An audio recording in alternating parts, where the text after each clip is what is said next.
하버드 대학교 심리학 연구소에서 이런 실험을 했습니다. 참가자들에게 똑같은 경제학 책을 읽게 한 뒤 내용을 얼마나 이해하고 적용할 수 있는지 테스트한 겁니다. 결과는 놀라웠습니다. 책을 많이 읽은 사람일수록 실제 상황에서의 판단력은 더 떨어졌습니다. 읽은 내용은 많았지만 막상 의사결정 단계에서는 그 지식이 활용되지 않았던 거죠. 하버드 연구진은 이렇게 결론지었습니다. 많이 아는 사람일수록 실제 행동에서는 더 늦고 더 불안해진다. 왜일까요? 그 이유는 단순합니다. 우리 뇌는 정보를 축적하는 장치가 아니라 결정을 내리는 시스템이기 때문입니다. 즉, 지식이 많을수록 뇌는 판단을 미루고 모순된 정보 사이에서 방황하는 상태에 빠지게 됩니다. 이건 하버드의 인지심리학자 앨런 랭어가 인지적 포화 카그니티브 세처레이션이라고 부른 현상입니다. 사람의 뇌는 한 번에 72개의 정보만 효율적으로 처리할 수 있습니다. 그런데 하루 수백 쪽의 책을 읽으며 수많은 개념과 이론을 쌓는다면 그건 지식의 확장이 아니라 인지 피로의 누적이 되는 거죠. 스탠포드 대학교의 신경과학자 로버트 사포르스키라버트 SAPOLSKY는 이 현상을 이렇게 설명합니다. 너무 많은 지식은 판단을 마비시키는 가장 세련된 독이다. 즉, 지식을 소화하지 않은 채 축적하는 건 뇌에게 소음 노이즈를 쌓는 일과 같습니다. 첫째, 뇌는 읽은 양보다 적용된 양으로 성장한다. 하버드 의대의 뇌영상 연구팀은 학습 중인 사람들의 뇌를 fMRI로 관찰했습니다. 읽기만 하는 사람의 뇌는 단기 기억 영역 히포캠퍼스만 활성화됐습니다. 반면 읽은 후 직접 적용 행동을 한 사람은 전전두 옆 프리프런털 코텍스과 운동 피질까지 활성화됐죠. 즉, 읽기만 하면 지식은 머릿속을 스쳐 지나가지만 행동으로 옮기면 그것이 신경회로로 새겨집니다. 그래서 일론 머스크는 이렇게 말했습니다. 나는 책에서 영감을 받지 않는다. 행동하면서 책을 실험한다. 머스크의 독서 습관은 단순합니다. 그는 책을 끝까지 읽지 않습니다. 읽다가 아이디어가 떠오르면 즉시 실험합니다. 그래서 그의 뇌는 읽은 지식을 경험의 데이터로 전환합니다. 이게 바로 부자의 독서법입니다. 반면 대부분의 사람들은 책을 읽을 때 정보를 모으는 행위로 만족합니다. 이건 뇌가 주는 일종의 착각이에요. 스탠포드 행동과학 연구에서는 이걸 배운 착각 일루전 어브 컴퍼틴스이라 부릅니다. 읽는 행위 자체로 뇌의 보상 회로가 활성화되면서 나는 성장하고 있다는 착각을 줍니다. 하지만 그건 도파민이 주는 가짜 성장감일 뿐 실제 뇌의 시냅스는 강화되지 않습니다. 즉, 많이 읽는 사람일수록 배운 기분만 쌓이고 변한 현실은 없다는 거죠. 둘째, 인간의 본능은 지식을 소비하도록 진화했다. 진화론적으로 보면 인간은 새로운 정보를 찾는 존재로 진화했습니다. 수십만 년 전 인류가 생존을 위해 새로운 사냥터와 식량 정보를 찾아다니던 시절 새로운 지식을 얻는 건 곧 생존을 의미했습니다. 그래서 우리 뇌에는 새로운 정보를 얻을 때마다 도파민이 분비되는 구조가 만들어졌죠. 문제는 현대 사회입니다. 지금은 생존이 아니라 지식의 과잉 시대예요. 책, 뉴스, 영상, SNS, 수많은 정보가 쏟아집니다. 그런데 원시 뇌는 여전히 이 모든 자극을 생존 정보로 착각합니다. 그래서 뇌는 끊임없이 읽고 저장하고 스크롤을 멈추지 못합니다. 이건 더 이상 학습이 아니라 도파민 중독입니다. 하버드의 뇌과학자 앤드루 후버먼은 이걸 이렇게 설명했습니다. 지식의 도파민은 쾌락을 주지만 실천의 세로토닌은 안정감을 준다. 즉, 책을 읽을 때 도파민이 분비되고 그 순간은 뇌가 행복하지만 행동으로 이어지지 않으면 세로토닌이 분비되지 않아 심리적 불안이 쌓이게 됩니다. 그래서 책을 많이 읽는 사람일수록 불안하고 확신이 없고 끊임없이 새로운 책을 찾게 됩니다. 이건 지적 탐구심이 아니라 지식 중독 날러지 어딕션의 징후예요. 셋째, 뇌는 새로운 정보보다 익숙한 반복에서 성장한다. MIT 인지과학연구소는 두 그룹에게 같은 내용을 다른 방식으로 학습하게 했습니다. 어그룹 매일 새로운 책을 읽음, B그룹 같은 책을 반복해서 읽음. 8주 후 B그룹의 기억 유지율이 A그룹보다 2.6배 높았고 문제 해결 능력 또한 더 뛰어났습니다. 이건 단순히 암기의 차이가 아닙니다. 뇌의 신경가소성 NEUROPLASTICITY 때문이에요. 같은 내용을 반복하면 뇌는 그 패턴을 신경회로로 저장합니다. 반면 매번 새로운 정보를 주입하면 뇌는 연결을 만들기 전에 다음 자극으로 넘어가죠. 그래서 부자들은 많이 읽지 않습니다. 대신 같은 책을 여러 번 다르게 읽습니다. 워런 버핏은 이렇게 말했습니다. 나는 책을 읽는 게 아니라 책이 나를 만든다. 그는 60년째 벤저민 그레이엄의 현명한 투자자를 반복해서 읽습니다. 왜냐면 반복 속에서만 지식이 성격이 되고 철학이 결단이 되기 때문이에요. 결국 독서는 약이 될 수도 독이 될 수도 있습니다. 읽는 양이 많다고 성장하지 않습니다. 읽은 걸 적용하고 반복해서 체화하는 사람이 성장합니다. 하버드 행동과학연구소의 결론은 명확합니다. 지식의 총량이 아니라 행동으로 전환된 비율이 성공을 결정한다. 넷째, 뇌는 정보가 많아질수록 판단을 포기한다. 하버드 행동신경학 연구소에서 지식의 과잉이 인간의 결정력에 미치는 영향을 연구한 적이 있습니다. 참가자들에게 투자 관련 책 5권을 읽게 하고 가상의 기업의 투자 결정을 내리게 했습니다. 그리고 다른 그룹은 단 한 권의 핵심 요약본만 읽게 했죠. 놀랍게도 5권을 읽은 그룹은 더 많은 정보를 가졌음에도 불구하고 결정 속도가 느렸고 심지어 후회 확률이 2배 높았습니다. 하버드 연구진은 이렇게 정리했습니다. 정보량이 늘어날수록 인간은 확신을 잃는다. 이건 인지적 과부하 카그니티브 오버로드 때문입니다. 우리 뇌의 전전두엽은 한 번에 많은 변수를 처리하지 못합니다. 즉, 지식이 많을수록 선택의 가지가 늘어나고 선택의 가지가 늘어날수록 뇌는 판단을 미루거나 포기하는 방향으로 진화된다는 것. 스탠포드의 신경경제학자 안토니오 다마지오 앤토니오 DAMASIO는 이걸 합리적 무력화 레셔널 퍼렐러서스라 불렀습니다. 뇌는 논리적 선택의 가짓수가 많아질수록 감정적 불안이 커집니다. 그래서 결국 선택하지 않는 게 안전하다는 판단을 내리죠. 즉, 너무 많이 아는 사람일수록 행동보다는 분석을 택하고 결단보다는 회의를 택하게 됩니다. 그래서 지식인은 행동하지 않는다는 말은 심리학적으로도 진실에 가깝습니다. 다섯째, 도파민의 함정 읽는 쾌감이 뇌를 마비시킨다. 스탠포드 신경과학 연구팀은 독서 중에 뇌파를 분석했습니다.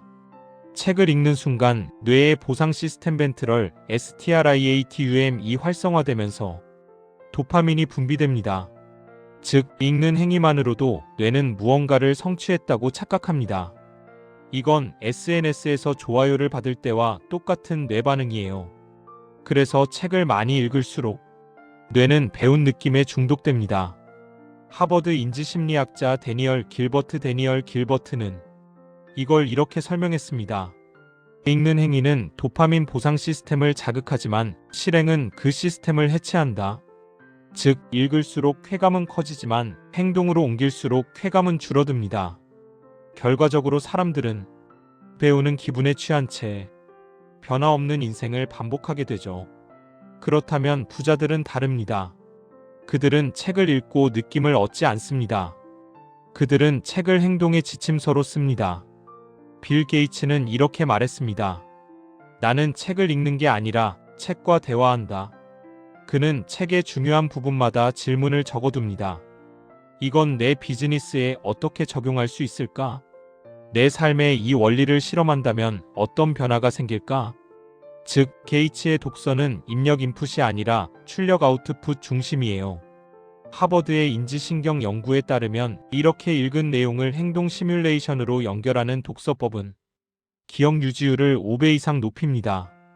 즉, 읽은 만큼 잊지 않는 유일한 방법은 즉시 적용하는 것. 여섯째, 부자들은 읽는 시간보다 적용 시간이 길다. 워런 버핏은 하루의 80%를 책 읽기로 보낸다고 알려져 있습니다. 하지만 실제로는 그중 절반 이상을 읽은 내용 정리와 적용 구상에 씁니다. 그는 하루에 500페이지를 읽지만 그중 490페이지는 이미 여러 번 읽은 책들입니다. 즉, 그는 새로운 정보를 쌓지 않습니다. 기존의 패턴을 더 깊이 구조화합니다. 하버드 행동경제학 연구소의 데이터에 따르면 버핏식 반복 독서는 지식의 활용도를 6배 이상 높이고 실수 확률을 70% 줄입니다. 반대로 새로운 책을 계속 읽는 사람은 기억 유지율이 20%를 넘지 못한다고 합니다. 즉, 지식의 양보다 깊이가 중요하다는 거예요. 스티브 잡스도 같은 방식을 썼습니다. 그는 불경, 타오이즘, 디자인의 철학 같은 책을 수십 번씩 읽었습니다. 그 이유를 묻자 그는 이렇게 말했습니다. 나는 새 책에서 영감을 찾지 않는다. 같은 책에서 새로운 나를 본다. 잡스의 뇌는 새로운 자극 대신 반복의 루프 안에서 패턴을 내재화했습니다. 그래서 그는 같은 정보를 가지고도 다른 세상을 봤습니다. 그게 바로 반복된 통찰 컴파운더드 인사이트이에요. 일곱째, 지식의 과잉은 창의성을 파괴한다. MIT 인지신경연구소는 창의적 사고와 정보량의 관계를 실험했습니다. 창의적 문제 해결 테스트에서 정보가 많은 그룹보다 정보가 제한된 그룹의 점수가 높게 나왔습니다. 이유는 명확합니다. 정보가 많을수록 뇌는 이미 존재하는 답을 먼저 찾습니다. 즉, 지식이 많을수록 새로운 연결을 시도하기보다 기존의 패턴을 재활용하게 된다는 것. 그래서 하버드 창의성 연구팀은 지식은 창의성의 연료이자 동시에 족쇄다 라고 말했습니다. 머스크는 이 원리를 잘 알고 있었습니다. 그는 이렇게 말했죠. 나는 많이 알지 않는다. 다만 같은 걸 다르게 생각할 뿐이다. 그의 사고법은 지식 기반이 아니라 원리 기반입니다. 책에서 배운 내용을 그대로 믿지 않고 그 핵심 원리를 분해해 물리 법칙 수준으로 단순화시킵니다.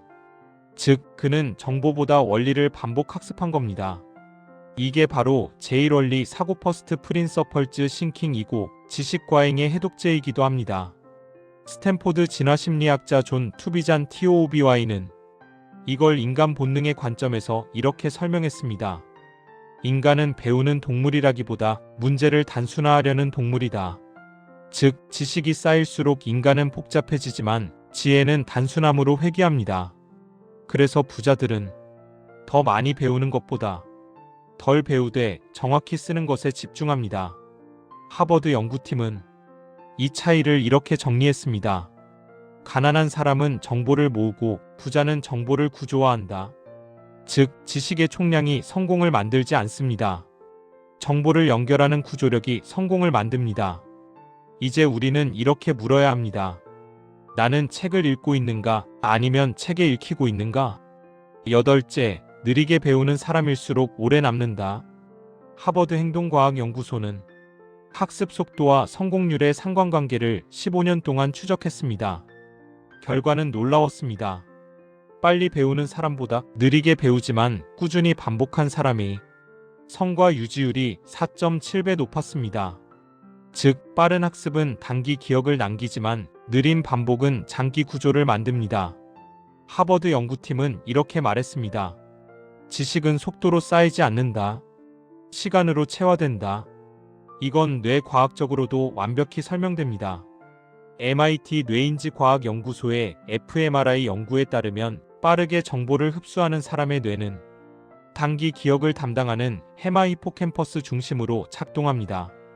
하지만 천천히 반복 학습하는 사람은 장기 기억 저장소인 전전두엽 프리프런털 코텍스과 운동 피즐모터 코텍스까지 함께 활성화됩니다. 즉, 천천히 배우는 사람일수록 그 지식을 생각이 아니라 신경회로로 각인시킵니다. 그렇기 때문에 느리게 배우는 사람은 망각하지 않습니다. 이건 단순한 기억력의 문제가 아닙니다. 사고의 근육 메모리 머설을 만드는 과정이에요. 스탠포드의 신경심리학자 캐럴 드웩은 이걸 성장 마인드셋 그로스 마인드셋이라고 불렀습니다. 배움이 느릴수록 뇌의 신경망은 더 깊고 단단하게 형성된다. 즉, 천재와 범인의 차이는 IQ가 아니라 뇌의 내구도입니다. 일론 머스크는 이런 말을 했습니다. 나는 빨리 배우는 사람이 아니다. 다만 배운 걸 잊지 않는다.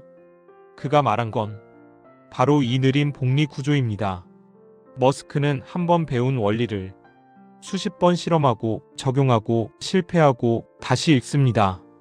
이건 뇌의 관점에서 지식의 뉴런을 물리적으로 강화하는 행위예요.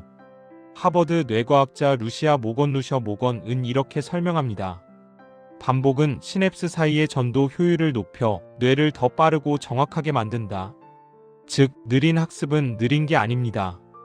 그건 뉴런을 최적화하는 과정이에요. 아홉째, 깊이 있는 독서는 뇌의 회로를 재구성한다. 하버드 인지신경학 연구소에서는 깊이 읽기 디프 리딩과 얕은 읽기 실로 리딩이 뇌 활성 패턴을 비교했습니다. 깊이 읽기를 하는 사람은 뇌의 언어 영역뿐 아니라 감정 영역 편도체, 기억 영역 해마, 논리 영역 전전두엽이 함께 작동했습니다.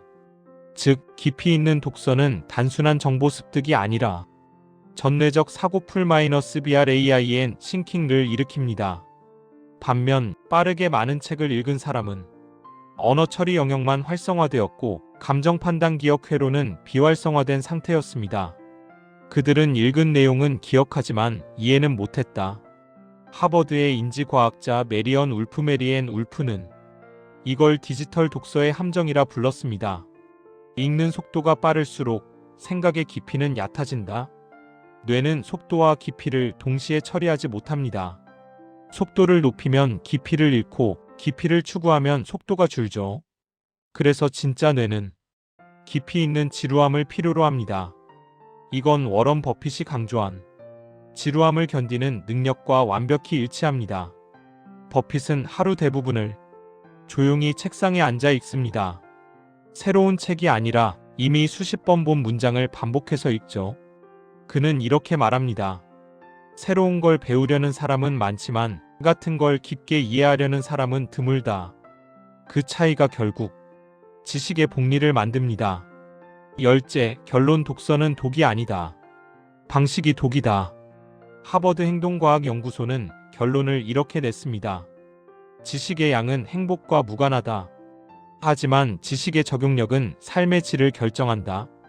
책은 약이 될 수도 독이 될 수도 있습니다. 행동하지 않으면 독이 되고 반복하고 체화하면 약이 됩니다. 즉, 지식의 복리를 만드는 사람만이 진짜 부자가 되는 겁니다. 워런 버핏은 이렇게 말했습니다. 나는 많이 배우지 않았다. 대신 배운 걸 놓치지 않았다.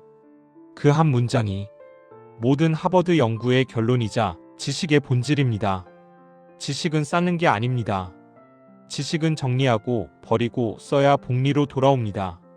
배운 걸 행동으로 바꾸는 순간 당신의 인생은 책이 아닌 현실에서 진짜로 성장하기 시작한다. 댓글로 여러분들의 생각을 알려주세요. 지금까지 더리치랩이었습니다. 구독과 좋아요는 영상 제작에 큰 힘이 됩니다.